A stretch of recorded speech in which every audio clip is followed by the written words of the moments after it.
Em 1950, entrar em qualquer escritório de Nova York, Londres ou São Paulo significava mergulhar em um mundo radicalmente diferente do nosso. Não havia telas brilhantes, nem o brilho azulado de monitores. O que dominava o ambiente era outro elemento: o som. Um som percussivo, quase violento, uma metralhadora de escritório. Clec, clec, clec, din. O som de uma barra de metal atingindo uma fita tintada contra o papel, marcando a história letra por letra. Durante mais de um século, esse foi o som da produtividade, o ritmo cardíaco do capitalismo global e da burocracia governamental. Você veria fileiras de mesas, fumaça de cigarro e, no centro de tudo, a figura indispensável que traduzia o pensamento em documento: o datilógrafo. Ou, mais historicamente preciso, a datilógrafa. Para entendermos por que essa profissão desapareceu, precisamos primeiro entender por que ela era tão vital e qual era a lógica econômica daquela era. Hoje, digitar é algo que fazemos quase tão naturalmente quanto falar. É uma habilidade secundária que todos possuem, desde o CEO até o estudante do ensino fundamental. Mas houve um tempo em que produzir texto limpo era uma especialização técnica de alto nível. Antes da máquina de escrever se tornar onipresente no final do século XIX, tudo era manuscrito. Copistas, geralmente homens, passavam a vida curvados sobre pergaminhos e livros-razão, com caligrafias desenhadas. Era um processo lento, caro e propenso a erros de interpretação. A Revolução Industrial acelerou a produção de bens, mas a produção de papelada administrativa não conseguia acompanhar o ritmo das fábricas. O gargalo era a caneta. Quando a máquina de escrever comercial viável chegou, trazida pela Remington em meados da década de 1870, ela não apenas acelerou a escrita, ela reestruturou a sociedade. E aqui entra um ponto crucial que muitas vezes esquecemos. A datilografia foi a porta de entrada massiva das mulheres para o mundo corporativo. Antes disso, o escritório era um clube do bolinha. A máquina de escrever foi vendida, em parte, com a ideia de que as mulheres tinham dedos mais ágeis e uma destreza natural para o teclado. Um argumento biológico conveniente para pagar salários menores do que os dos antigos copistas homens. Mas, ironicamente, isso criou uma classe de trabalhadoras economicamente independentes. A imagem da moça da máquina de escrever tornou-se um ícone cultural. Elas eram as guardiãs da informação. Nada saía da empresa, nenhum contrato, nenhuma carta de demissão, nenhum memorando, sem passar pelas mãos delas. Vamos mergulhar na realidade desse trabalho, porque a dificuldade técnica é o que justificava a profissão.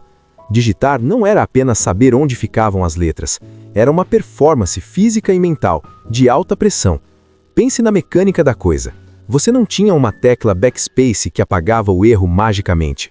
Se você errasse uma letra em um documento oficial, o custo era tempo real e material físico. Havia o papel carbono, uma invenção diabólica e genial que permitia fazer cópias instantâneas. O problema é que se você errasse na página original, tinha que corrigir o erro em todas as 4 ou 5 cópias de carbono por baixo, usando borrachas abrasivas ou, mais tarde, fluidos corretivos brancos, que demoravam para secar. Imagine a tensão de estar na última linha de um contrato jurídico complexo e cometer um erro de digitação. A frustração era visceral. Por isso, a velocidade e a precisão eram mercadorias valiosas. Uma datilógrafa de elite, capaz de fazer 80 ou 100 palavras por minuto sem erros, era disputada à tapa pelas empresas.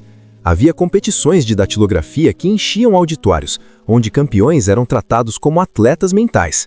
O layout do teclado que usamos hoje, o QWERTY, nasceu justamente nessa época. Christopher Latham Rocholis, um dos inventores da máquina, desenhou esse layout não para ser o mais ergonômico ou rápido, mas para evitar que as hastes das letras travassem umas nas outras se fossem acionadas muito rápido em sequência. O design era uma resposta às limitações mecânicas da época. E nós, curiosamente, carregamos esse legado de 1870 em nossos smartphones touchscreen até hoje. Durante décadas, a hierarquia do escritório era rígida e clara. O executivo pensava e falava. A secretária ou datilógrafa executava e formatava. Havia uma separação total entre a criação intelectual do conteúdo e a sua produção física. O chefe podia ditar uma carta enquanto andava pela sala, olhava pela janela ou fumava um cigarro. E a datilógrafa usava taquigrafia, um sistema de escrita abreviada baseada em fonética, para capturar as palavras no ar antes de sentar a máquina para produzir a versão final. Havia pools de datilografia, salas imensas onde dezenas de mulheres sentavam-se em filas sob a vigilância de um supervisor, produzindo documentos o dia inteiro. O barulho era ensurdecedor, uma cacofonia industrial dentro de arranha-céus de vidro. Mas então a lógica começou a quebrar. A ruptura não aconteceu da noite para o dia, mas foi impulsionada pela miniaturização da eletrônica. O primeiro golpe veio com a IBM Selectric nos anos 60. Em vez de hastes individuais para cada letra, ela usava uma esfera rotativa, apelidada de bola de golfe. Ela era elétrica, rápida e você podia trocar a fonte mudando a esfera. Foi o auge da tecnologia eletromecânica, mas ainda era papel. O erro ainda era punido. O verdadeiro assassino da profissão de datilógrafo foi o processador de texto digital. No final dos anos 70 e início dos anos 80, máquinas dedicadas de processamento de texto, como as de Wong Laboratories, começaram a aparecer. Elas tinham telas. Isso mudou tudo. Pela primeira vez na história da escrita, a composição foi separada da impressão. Você podia digitar, ver as palavras numa tela verde fosforescente, corrigir, editar, mover parágrafos inteiros e só então, quando tudo estivesse perfeito, você apertava imprimir. A ansiedade do erro desapareceu. A necessidade de precisão cirúrgica em tempo real desapareceu. De repente, a habilidade técnica de não errar tornou-se obsoleta, substituída pela conveniência da edição infinita.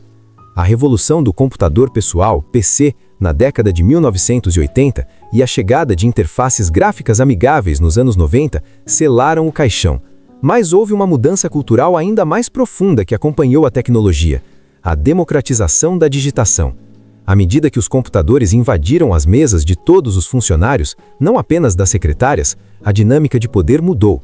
O e-mail surgiu como a forma dominante de comunicação. Não fazia mais sentido para um executivo ditar um e-mail curto para uma secretária, esperar que ela digitasse, revisasse e enviasse. Era ineficiente.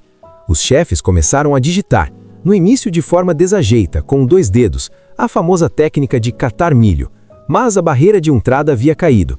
Você não precisava mais saber alinhar o papel, trocar a fita de tinta ou usar corretivo. O software fazia a formatação. O corretor ortográfico cuidava dos erros. A profissão de datilógrafo deixou de ser uma carreira especializada para se tornar uma competência básica, um pré-requisito funcional para quase qualquer emprego de colarinho branco. O pool de datilografia foi esvaziado, suas mesas substituídas por cubículos individuais, onde cada trabalhador era seu próprio datilógrafo. O que aconteceu com as pessoas? A transição foi complexa. Muitas datilógrafas evoluíram para funções administrativas mais complexas, tornando-se assistentes executivas, gerentes de escritório ou especialistas em TI, aproveitando seu conhecimento prévio de organização e fluxo de informação. A função de secretária mudou drasticamente de alguém que digita para alguém que gerencia a logística e agenda. No entanto, houve também uma desvalorização da habilidade manual. A velocidade pura perdeu valor.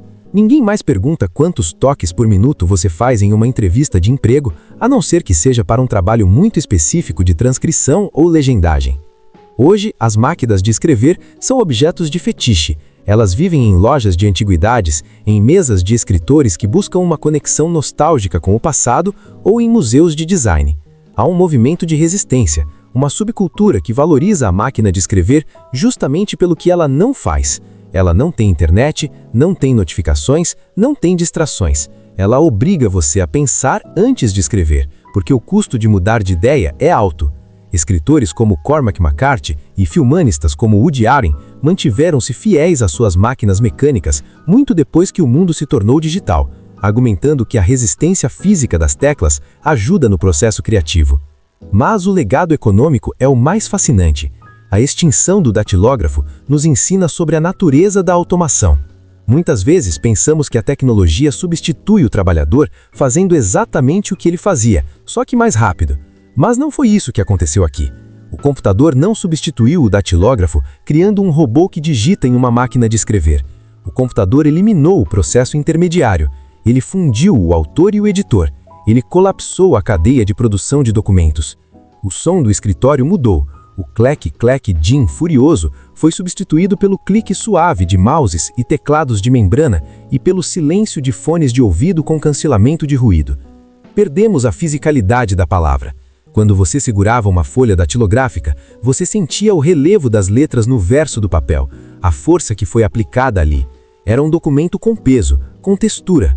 Hoje, nossos documentos são pixels flutuantes, infinitamente editáveis, infinitamente descartáveis. A história do datilógrafo é a história de como a sociedade valoriza a informação. No auge da máquina de escrever, a informação formal era cara, difícil de produzir e solene. Exigia um profissional dedicado apenas para materializá-la. Hoje, a informação é barata, instantânea e onipresente. Ganhamos em eficiência, sem dúvida. O mundo dos negócios seria impossível hoje na velocidade das máquinas Remington. Mas, ao olharmos para aquelas máquinas antigas, pesadas, de ferro fundido, não estamos olhando apenas para a velharia. Estamos olhando para uma época em que escrever era um ato de construção física e onde o datilógrafo era o arquiteto que transformava